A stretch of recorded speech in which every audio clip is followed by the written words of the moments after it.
என் பேர் டாக்டர் பரத்வாஜ். நான் வந்து பிஎஸ்சி இன்ஸ்டிடியூட் ஆஃப் ஆங்காலஜியில் புற்றுநோய் மருத்துவத் துறையில உதவி பேராசிரியரா இருக்கிறேங்க. இன்னைக்கு வந்து இந்த புற்றுநோய் மருத்துவம், அதாவது மெடிக்கல் ஆங்காலஜி அப்படிங்கிற டிபார்ட்மெண்ட்டில நம்ம கேன்சருக்கு வந்து மருந்த குடுத்து கேன்சர கட்டுப்படுத்துறதுக்கான முயற்சிகள் வந்து நம்ம பண்றோம்.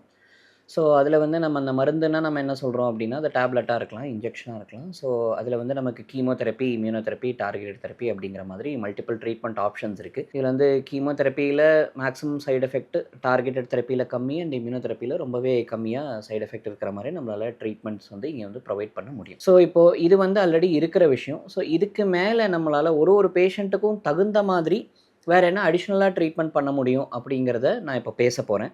அதாவது இத வந்து நம்ம பிரிசிஷன் மெடிசின் இல்லன்னா பர்சனலைஸ்டு மெடிசின் அப்படின்னு சொல்லுவோம். அதாவது எல்லா பேஷண்ட்டுமே ஒரே மாதிரி கிடையாது. அண்ட் எல்லாருக்கும் இருக்கிற ஒரே வகையான புற்றுநோயா இருக்கலாம். இப்போ ஒரு மார்பக புற்றுநோயா இருக்கலாம். ஆனா வந்து ஒரு ஒரு பேஷண்ட்டுக்கு இருக்கிற மார்பக புற்றுநோயும் வித்தியாசமாக இருக்கலாம். அண்ட் அதே மாரி ஒரு ஒரு பேஷண்ட்டும் நம்ம பண்ற ட்ரீட்மெண்ட்டுக்கு, நம்ம குடுக்குற மருந்துகளுக்கு எப்படி ரெஸ்பாண்ட் பண்ணுவாங்க அப்படிங்கிறதும் வந்து வித்தியாசமா இருக்கலாம். ஸோ என்னதான் ஒரே கேன்சரா இருந்தாலும், ஒரே வகையான டிசீஸா இருந்தாலுமே நமக்கு ஒரு ஒரு பேஷண்ட்டுமே வித்தியாசமானவங்க. அவங்களுக்கு இருக்கிற ஒரு ஒரு நோயுமே ஒரே புற்றுநோயா இருந்தாலும் அதனுடைய தன்மை வித்தியாசமா இருக்கிறதுக்கான வாய்ப்புகள் வந்து இருக்கு. ஸோ ஒரு ஒரு பேஷண்ட்டுக்கும் நம்ம அவங்களுக்கு தகுந்த மாரி, அவங்களுக்கு இருக்கிற புற்றுநோயினுடைய தன்மைய கண்டறிஞ்சு ட்ரீட்மெண்ட் பண்றது தான் சரியா இருக்கும். இத தான் வந்து நம்ம பிரிசிஷன் மெடிசின் இல்லன்னா வந்து பர்சனலைஸ்டு மெடிசின்னு சொல்றோம். ஒரு ஒரு பேஷண்ட்டும் அவங்களுக்கு இருக்கிற ஒரு ஒரு வகையான புற்றுநோயும் வித்தியாசமானது. ஸோ அதுக்கு தகுந்த மாரி நம்ம ட்ரீட்மெண்ட் பண்ண வேண்டிய அவசியம் இப்போ இந்த டெக்னிக்கல் அட்வான்ஸ்மெண்ட்ஸ்னால இருக்கு. அதாவது நம்ம சயின்ஸில் வர்ற டெவலப்மெண்ட்ஸ்னால நம்மளால இந்த காலத்தில் அந்த மாதிரி ட்ரீட்மெண்ட் வந்து பண்ண முடியும். ஸோ இது எப்படி நம்ம வந்து பேஷண்ட்ஸ்க்கு நம்ம கொடுக்க போகிறோம் அப்படின்னா, நம்ம வந்து சில பயோமார்க்கர்ஸ் அப்படின்னு சொல்லுவாங்க. ஸோ அது வந்து ஒரு ஒரு பேஷண்ட்னுடைய புற்றுநோயினுடைய தன்மை எப்படி இருக்குங்கிறத நம்ம கண்டறியறதுக்காக இந்த பயாப்சி டிஷ்யூ பண்ணுறோம் இல்லையா, அந்த சத பரிசோதனை. அதில் மேற்கொண்டு வந்து நம்மளுக்கு பயோமார்க்கர் டெஸ்டிங் இல்லைனா மாலிகுலர் டெஸ்டிங்னு சொல்லுவாங்க. ஸோ அந்த மாதிரி டெஸ்டிங் வந்து நம்ம பண்ணலாம். இந்த மாரி டெஸ்டிங் வந்து நம்ம அந்த சதையிலயும் பண்ண முடியும். இல்லன்னா பேஷண்ட்டுடைய பிளட்ல இருந்து கூட சில சமயம் நம்மளால பண்ண முடியும். அந்த லிக்விட் பயாப்சி அப்படின்னு சொல்லுவாங்க. ஒண்ணு டிஷ்யூ பயாப்சி, அதாவது கட்டியிலிருந்து எடுக்கிற சதை, இல்லன்னா லிக்விட் பயாப்சி பேஷண்ட்டுடைய பிளட்ட எடுத்து அவங்களுடைய கட்டியினுடைய தன்மைய நம்மளால மாலிகுலர் லெவல், அதாவது டிஎன்ஏ லெவல்ல நம்மளால அனலைஸ் பண்ண முடியும். ஸோ அதன் மூலமா நமக்கு என்ன தெரியுது, இவங்க இந்த பர்ட்டிகுலர் பேஷண்ட்டுக்கு இருக்கிற இந்த பர்ட்டிகுலர் கட்டியினுடைய தன்மை எப்படி இருக்குங்கிறத நம்ம இந்த மாதிரி அட்வான்ஸ்டு டெஸ்டிங்னால நம்மளால புரிஞ்சுக்க முடியும். ஸோ இது நம்மளுக்கு தெரிஞ்சதுன்னா, அதுக்கு தகுந்த மாதிரி இந்த லேட்டஸ்ட்டான டார்கெட்டட் தெரப்பி இல்லைனா இம்யூனோதெரப்பி அப்படின்னு சொல்கிறோம் இல்லைங்களா. கீமோதெரப்பி அப்படிங்கிறது பொதுவாக எந்த கட்டியாக இருந்தாலும் நம்மளால கீமோதெரப்பியால் கட்டுப்படுத்த முடியும். ஆனா இந்த டார்கெட்டட் தெரப்பி அண்ட் இம்யூனோதெரப்பிங்கிறது அந்த கட்டியினுடைய பர்ட்டிகுலர் தன்மைய கண்டறிஞ்சு, அந்த பயோமார்க்கர்ஸ பொறுத்து அதுக்கு தகுந்த மாரி நம்மளால சூஸ் பண்ண முடியும். ஏன்னா இப்போ கீமோதெரப்பில நம்மளுக்கு சைட் எஃபெக்ட்ஸ் ஜாஸ்தி. அப்போ நம்ம இப்போ ப்ரிஃபரபிளா இந்த மாரி டார்கெட்டட் இம்யூனோதெரப்பி நம்ம யூஸ் பண்றோம்.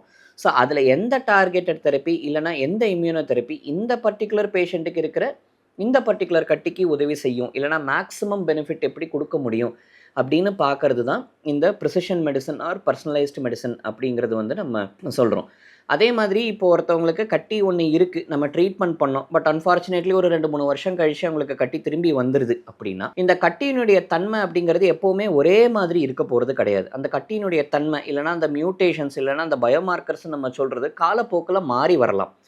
ஸோ அதனால ஒருத்தவங்களுக்கு திருப்பி கட்டி வருது அப்படின்னா, அப்போ மறுபடியும் அவங்களுக்கு இந்த ஒரு சத பரிசோதனை நான் சொன்ன மாரி, either it can be a tissue biopsy or a liquid biopsy பிளட்லயோ இல்லன்னா சத மூலியமாவோ மறுபடியும் இப்போ அந்த கட்டியினுடைய தன்மை என்ன இருக்கு? அதே கட்டியாக இருக்கலாம். அதே கட்டி ஒரு 3, 4 வருஷத்துக்கு அப்புறம் திரும்பி வந்திருக்கலாம்.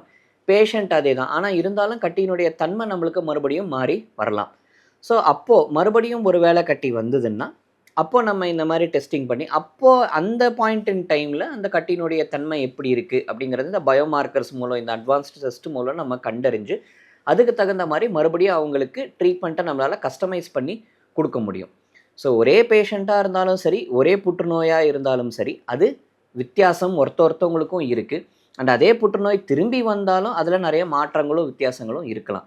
ஸோ இந்த வித்தியாசங்கள நம்ம வந்து பயோமார்க்கர் டெஸ்டிங் மூலமா, அதாவது சதையில இருந்தோ, பிளட்ல இருந்தோ கண்டறிஞ்சு, அதுக்கு தகுந்த மாதிரி அவங்களுக்கு பெஸ்ட் சூட்டடா என்ன ட்ரீட்மெண்ட் நம்மளால குடுக்க முடியும்? பெஸ்ட் சூட்டடா என்ன டார்கெட்டட் தெரப்பி இல்லன்னா இம்யூனோதெரப்பி நம்மளால பண்ண முடியும்? அப்படிங்கிறத பார்த்து அவங்களுக்கு பெஸ்ட் ரிசல்ட்ஸ் குடுக்க முடியும். With maximum control of the disease with very very minimal side effects. So இதை தான் வந்து நம்ம ப்ரிசிஷன் மெடிசன் இல்லைனா பர்சனலைஸ்டு மெடிசன்னு சொல்கிறோம். இதை நம்மளுடைய புற்றுநோய் மருத்துவத்துறையில் பிஎஸ்சி இன்ஸ்டிடியூட் ஆஃப் ஆங்காலஜியில் நம்ம பண்ணுறோம். ஸோ இந்த ப்ரிசிஷன் மெடிசன் இல்லை பர்சனலைஸ்டு மெடிசனை பற்றி மேற்கொண்டு உங்களுக்கு ஏதாவது இன்ஃபர்மேஷன் வேணும்னா நீங்கள் கண்டிப்பாக எங்களை பிஎஸ்சி இன்ஸ்டிடியூட் ஆஃப் ஆங்காலஜியில் புற்றுநோய் மருத்துவத்துறையில் வந்து மீட் பண்ணலாங்க. நன்றி, வணக்கம்.